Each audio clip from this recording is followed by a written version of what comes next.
cast your mind back to February last year and you may remember the excitement when NASA successfully landed its Perseverance Rover on Mars. Well, it's been busy for the last 15 months or so, doing plenty of roving, and now it's ready for the most important part of the mission, searching for signs of life. Our science editor, Rebecca Morrell, has the details. The parachute has deployed and we are seeing significant deceleration.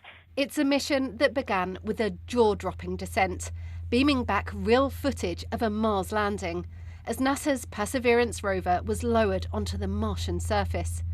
Over the last year, it's revealed the planet as never seen before, taking some selfies along the way.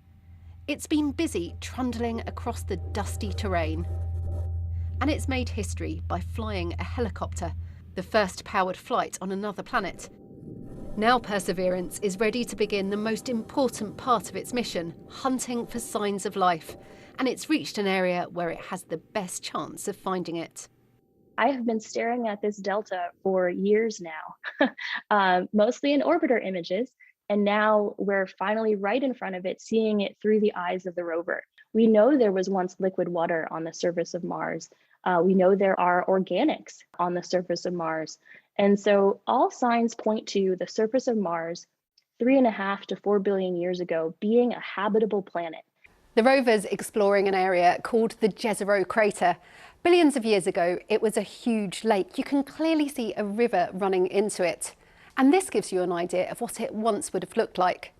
If we zoom in, this coloured area shows where the river met the lake, depositing sediment to create a delta. The rover landed here in the floor of the crater. It spent more than a year travelling the 7 miles, that's about 11 kilometres, to get to the base of the delta. Now it has a 40-metre climb to reach the top. So it's deployed the mini Mars helicopter to scout the best path ahead.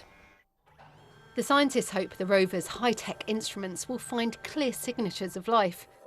But the best samples will be left on the Martian surface and collected by a future mission that will bring the rocks back to Earth.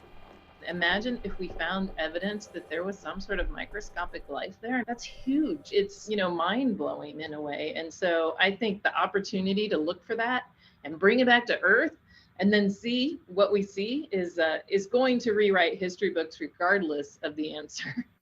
The mission is revealing the eerie beauty of Mars, even showing us a Martian solar eclipse and capturing sounds of the rover hard at work. The red planet is dry and dusty today, but exploring the delta over the next 6 months will give us a new window into its past and could finally answer the question of whether life ever existed on Mars. Rebecca Morrell, BBC News.